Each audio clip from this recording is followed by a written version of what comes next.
Bom, pessoal, depois da nossa mesa redonda sobre infraestrutura e sustentabilidade, nós estamos recebendo aqui nos estúdios a Ana Toni, que é chair do Conselho Mundial do Greenpeace, que é uma importantíssima ONG que trabalha nesse tema.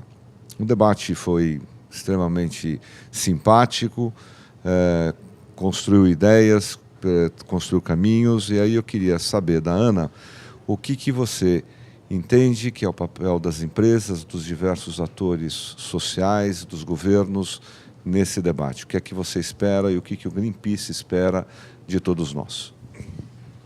Eu agradeço aqui o convite e também pela mesa redonda, que eu concordo, foi bastante simpática. Em relação ao Greenpeace, o que a gente realmente espera das empresas é que elas tomem a liderança na sustentabilidade. A gente acredita que as empresas têm escolhas importantes a fazer, desde que fornecedores têm, como é que lida com a população local e outras, mas também que tipo de sociedade queremos ter e montar. Nesse sentido, eu acho que o que a gente espera é que elas sejam ativas em campanhas, em fazer a sustentabilidade. As companhias, as empresas têm como, por exemplo, hoje, fazer a escolha de que tipo de energia ela quer depender. Para que tipo de aço quer produzir? É para carro ou é para transporte público? Essas são escolhas reais que as companhias têm. Não mais as companhias podem e devem ficar a reboque da sociedade. Toda vez que o Greenpeace faz uma ação, ou seja, uma ONG local reclama disso, e aí a empresa reage. Isso foi na década de 80. O que a gente precisa hoje em dia são alianças estratégicas, em ver o que a gente quer para a nossa sociedade, que tipo de energia e como lidar com o limite do planeta. Eu acho que é essa urgência da mudança climática que tem sobre todos nós, e por isso precisamos das forças de todos, sociedade civil, governos e empresas. Infelizmente, algumas empresas fazem bastante.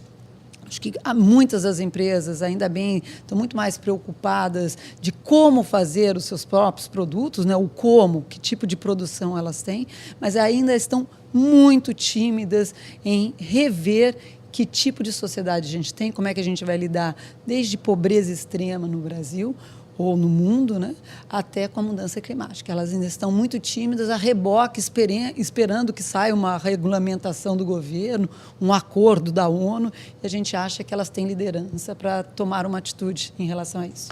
Qual é, na sua visão, na visão do Greenpeace, a urgência a respeito da questão da mudança do clima para o planeta?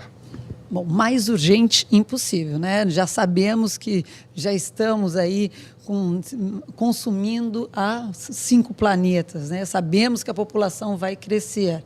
Então, tem que ter mudanças profundas. O que elas significam? E eu sei que tem sempre esse jogo norte e sul, os países do norte versus os países do sul. A nossa opinião é que assim, a responsabilidade de todos, lógico, tem responsabilidades diferenciadas, não só entre países, mas dentro dos países. São quem consome muito. Tem um estudo que o Ricardo Abramovay sempre conta que cada um de nós no mundo hoje consome 9 toneladas de recursos naturais para passar o ano. Toneladas. Uma pessoa assim, pequena como nós consome 9 toneladas. Um canadense consome 26 toneladas e um indiano consome 4. Agora, o planeta vai precisar que cada um de nós consuma 5. Então, todos nós, e nós, na parte privilegiada do Brasil, também vai ter que mudar. Então, eu acho que a mudança climática mostra essa urgência e não adianta ficar falando que o outro tem que tomar uma atitude. Todos nós temos que tomar uma atitude e que seja rápido. Quais eram as suas expectativas antes de começar a Rio+20? O que é que, depois dessa semana de debates da sociedade e as notícias que nós temos dos impasses de negociação lá no Rio Centro, o que é que vocês estão esperando? A gente já chegou na Rio+20 esperando muitíssimo pouco. infelizmente, assim, acabei de falar da urgência, essa urgência não está entre os negociadores. Nem o tema de mudança climática está entre os negociadores. Então, logicamente, a gente já entrou na Rio+20 muito pessimista dos resultados. Há algumas áreas que a gente acha que ainda podem sair da Rio+20 que sejam muito boas para o planeta. Uma delas é em relação aos oceanos. Não, está se pedindo todo um novo arranjo institucional, internacional, de preservação dos oceanos. Estão muito próximos em negociar isso e a gente acha, não, da nossa parte, isso é fundamental e a gente acredita que eles têm condição. A outra é em relação institucional, se o NEP vai virar agência. Tirando isso, a gente teria muitas outras esperanças. Rever o PIB, como é que se revê o PIB, mas não somos muito otimistas que os delegados, apesar de estenderem aí as suas negociações por mais 2, 3 dias antes que os chefes de Estado cheguem, que eles vão trazer algo concreto, o que a sociedade está clamando, seja a sociedade civil que está ali na Cúpula dos Povos, estou vendo aqui no Forte de Copacabana muita movimentação também dos empresários, e eu fico me perguntando a quem os governos estão ouvindo, que tipo de empresários e que tipo de sociedade eles estão ouvindo, porque realmente eles não estão refletindo o que uma organização como o Greenpeace, imagino como muitas outras, como a Fiesp, estão querendo. E o que vocês esperam como Fiesp que saia desta reunião, tanto em o que o governo brasileiro está representando e como a liderança do governo brasileiro em relação à mudança climática? A gente também, eu concordo com o seu diagnóstico e digo que do ponto de vista nosso da Fiesp, a expectativa era muito maior em relação ao que é o provável resultado. Mas o processo negociador envolvendo 192 países é sempre muito lento. Eu acho que entidades como as nossas têm um papel fundamental.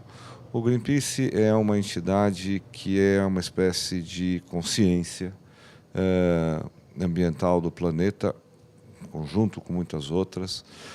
Os empresários representados na Fiesp têm também tido protagonismo, principalmente nas questões de negociação do clima. Não tem havido uma pré-COP, uma COP no qual nós não estejamos presentes. E nós entendemos bastante esta lentidão do processo negociador. Mas eu ainda, hoje, espero um acordo que rompa esse impasse. Todos nós chegamos nos últimos dias de Copenhague muito decepcionados. Nós vimos nós vimos essa situação se repetir nos últimos dias de Durban.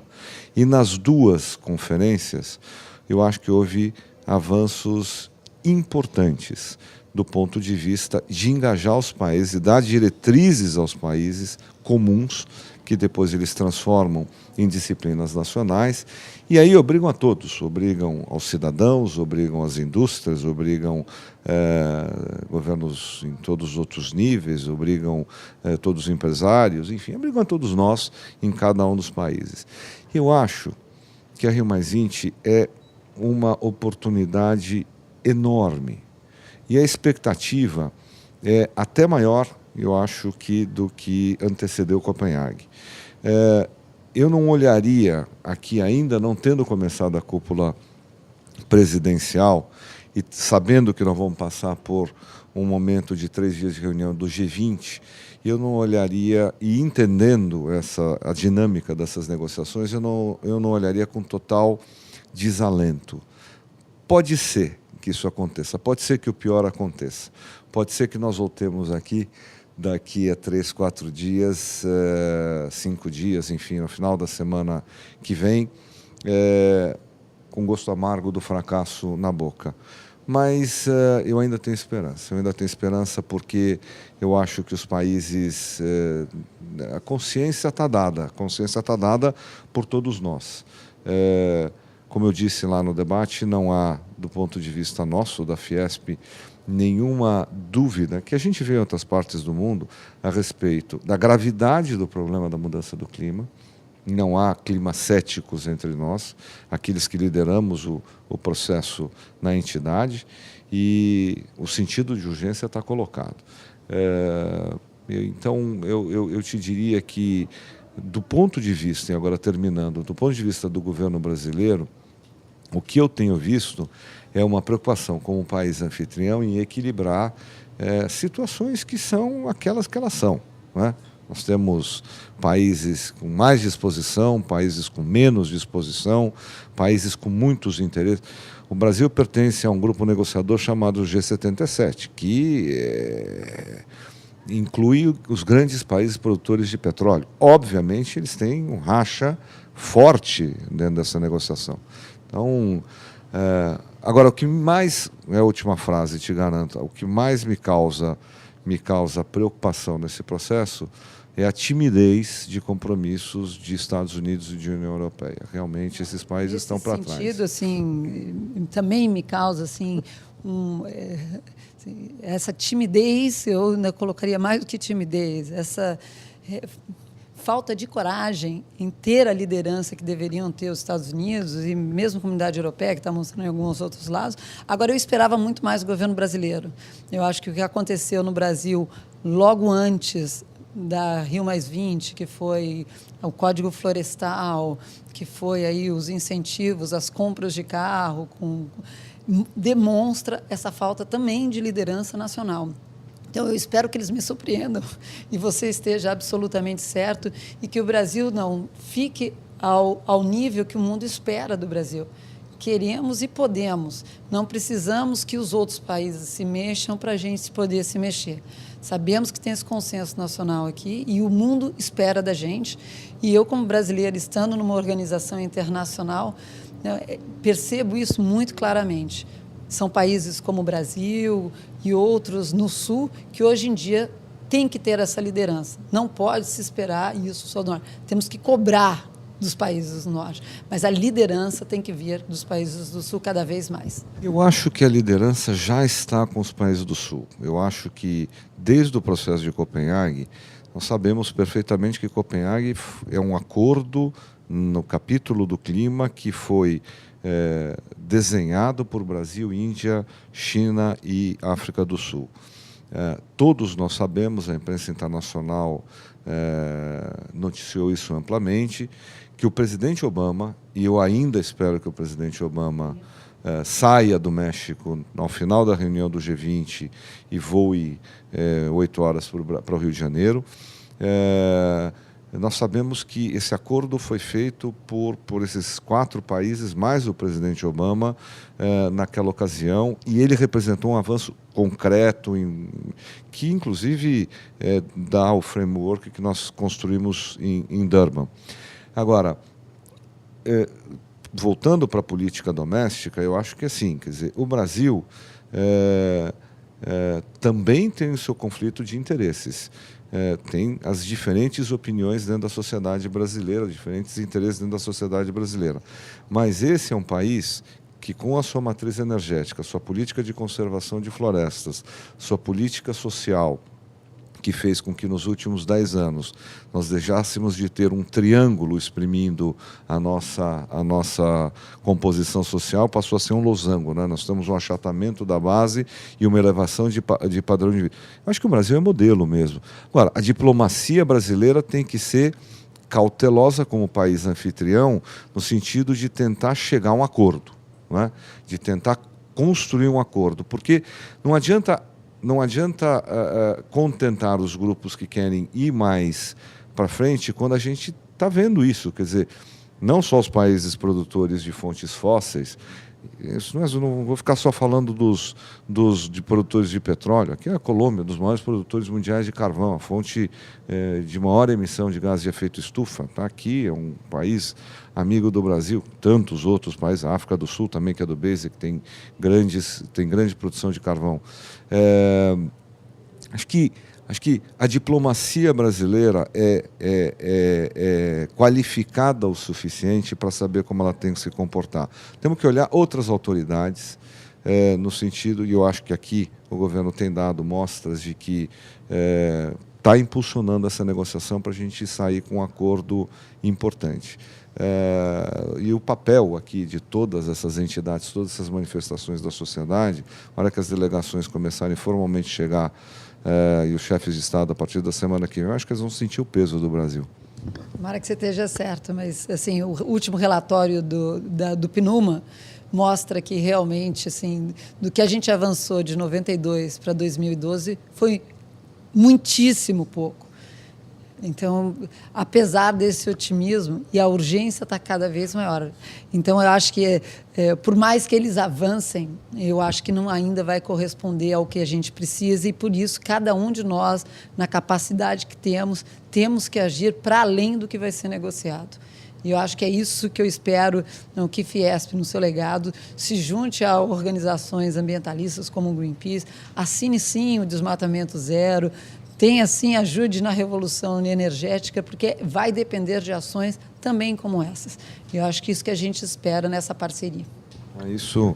Quanto a isso, a pressão aqui é total no sentido de conseguirmos um acordo bastante ambicioso para a Rio+20. Repito, a Rio+20 é uma oportunidade única para o planeta. Nós não podemos esperar Rio+40. Você sabe disso, e essa nossa avaliação... E o planeta provavelmente estará muito mais sofrido.